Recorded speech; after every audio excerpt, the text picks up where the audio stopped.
ఏంటి రంజని, అసలే నీకు ఇల్లు కొత్త. నీకేం కావాలన్నా నన్ను అడగమని చెప్పానుగా.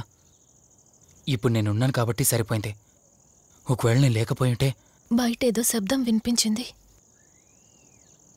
పొరపాటున కాలు స్లిప్ అయ్యి. చూడు రంజని, ఇప్పటికే 2 సార్లు దూరం అయ్యా. మళ్ళీ ఇంకోసారి దూరం అయితే నేను బ్రతకలేనురా. ఇక నుంచి నీకేమైనా కావాలన్నా, బయటికి వెళ్ళాలన్నా నాతో చెప్పు, నేను వస్తాను. ఓకేనా?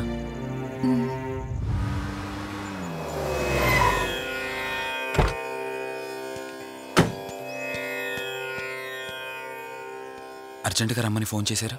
ఆత్మ మళ్ళీ బయటకొచ్చింది.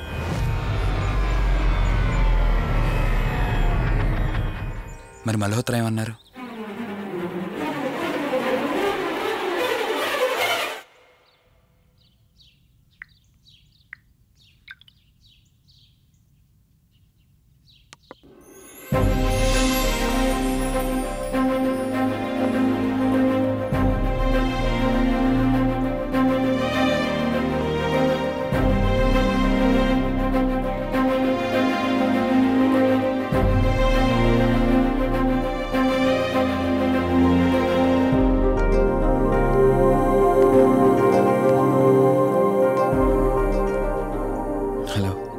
కూర్చో. ఎలా ఉన్నావు? బాగున్నాను. కాఫీ? ఎంతైనా దేవుడు చాలా గొప్పోడు కదా. మనకు నచ్చింది ఇచ్చాడని ఆనందపడే లోపే మళ్ళీ తిరిగి వెనక్కి తీసేసుకుంటాడు. హ్యాపీనెస్ ఎక్కువగా ఇచ్చేస్తే తనకు లేకుండా పోతుందనుకుంటాడేమో. ఆయన కూడా సెల్ఫిషే మనలాగా. ఇద్దరు మనుషులు విడిపోతే కష్టంగా ఉంటుంది, కానీ ఇద్దరు మనసులు విడిపోతే బాధగా ఉంటుంది. ఇదంతా చెప్పింది నేను బాధ పెట్టడానికి కాదు. ఏదో చెప్పాలనిపించింది, చెప్పేశానంతే. సరే, లివ్ ఇట్. ఇంతకీ నేను ఇక్కడికి ఎందుకు పిలిచానంటే, మనం ఏదైతే ప్రాబ్లం సాల్వ్ అయిపోయింది అనుకున్నామో ఆ ప్రాబ్లం మళ్ళీ తిరిగి స్టార్ట్ అయింది. ఆత్మ మళ్ళీ బయటికి వచ్చిందని దుర్గాబాయ్ చెప్పింది. ఆ ఆత్మ నుంచి నువ్వు తప్పించుకోవాలంటే తప్పనిసరిగా నీ గతం నీకు తెలియాలి. నీ గతానికి సంబంధించి ఏదైనా వస్తువు కానీ ఇంకేదైనా నీ ఇంట్లో ఒక్కసారి ఆలోచించగలుగుతావా?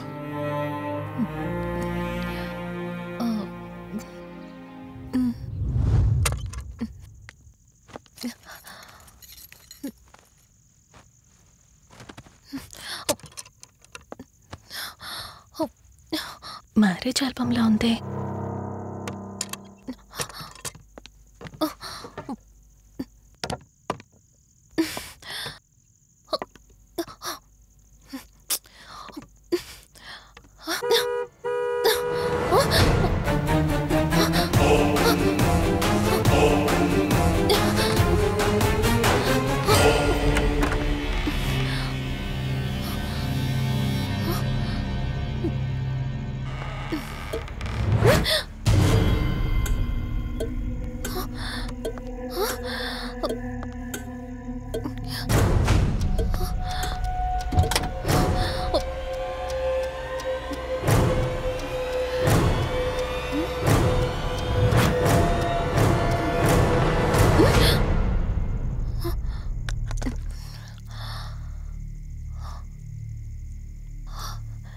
ఈ బ్లడ్ ఏంటి?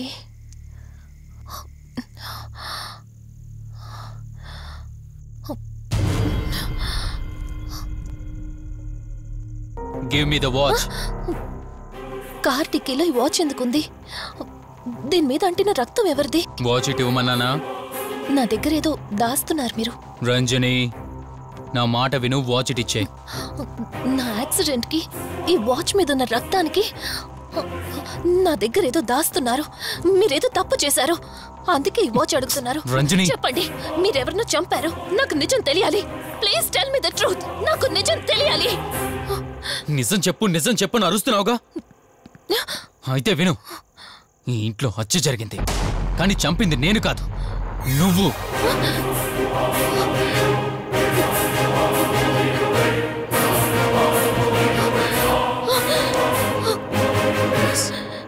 నువ్వే చంపావు. నేను నీకు అన్ని విషయాలు చెప్పాను, కానీ ఈ ఒక్క విషయం మాత్రం దాచాను. అది నీకు అబార్షన్ అయిందని చెప్పాను కదా. ఆ టైంలోనే యూఎస్ నుండి నా business partner Kaushik first time India వచ్చాడు. బట్ నీలో మాత్రం ఏ మార్పు లేదు. ఇంట్లో నా ఫ్రెండ్ ఉన్నాడనే ఆలోచన కూడా లేకుండా తరచూ వాడు ఎదుర్కొంటానే నువ్వు నాతో గొడవ పడేదానివి. అది చూసిన కౌశిక్ నా మీద నీకు ఎంత ద్వేషం ఉందో వాడికి అర్థమైంది. దాన్ని వాడు అలసుగా తీసుకుని నేను ఇంట్లో లేని సమయంలో నీ లోన్లీనెస్ని తనకు అనుకూలంగా మార్చుకుని నీకు దగ్గరయ్యాడు. ఎంతలా అంటే వాడు లేకుండా నువ్వు బ్రతకలేనంత.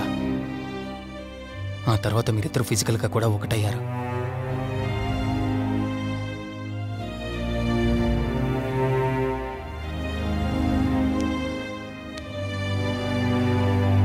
ఒకరోజు నేను ఆఫీస్లో ఉండగా కౌశిక్ మన ఇంటికి వచ్చాడు. Hi darling, my lovely Angel.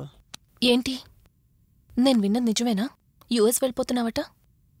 Hey come on baby. వదులు, అడిగిన దానికి ఆన్సర్ చెప్పు. నేను వచ్చిన పని అయిపోయింది, so I'm going back. So what? వదులు. నువ్వు నాతో ఏం చెప్పావు? యుఎస్ బిజినెస్ లో మొత్తం ఇక్కడికి షిఫ్ట్ చేసి పర్మనెంట్ గా ఇక్కడే ఉంటానని చెప్పావు కదా. అవన్నీ నువ్వు బిలీవ్ చేసావా? You crazy. I'm a business man. ఏదైనా బిజినెస్ యాంగిల్ ఆలోచించడం ఇట్స్ మై హాబీ. ఏంటి జోక్ చేస్తున్నావా? జోక్ అనుకోవటం అది నీ ఇన్నోసెన్స్. కౌశిక్ అలా మాట్లాడుకో. అలా మాట్లాడితే నాకేదోలా ఉంది.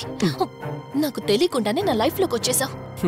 లైఫ్ అంతా కావాలని నువ్వు అనుకున్నావు, బట్ నాకు కుదరాలి కదా. స్టూపిడ్ గా మాట్లాడుకో. నువ్వు నాకు కావాలి, నాతోనే ఉండాలి.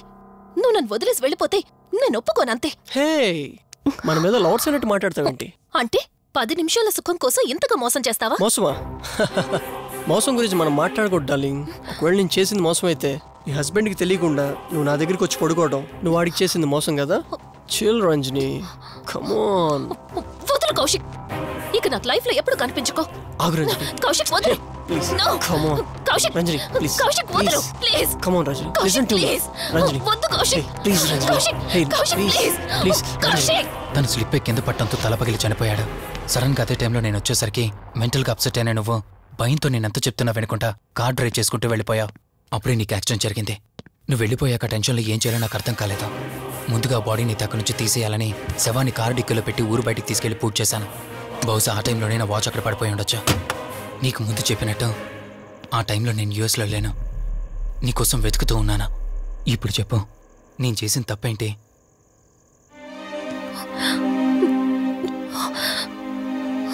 ఇంత చేసినా నేను ఈ రోజుకి నిన్ను ప్రేమిస్తూనే ఉన్నాను. ఇప్పటికైనా నన్ను నమ్ముతావా?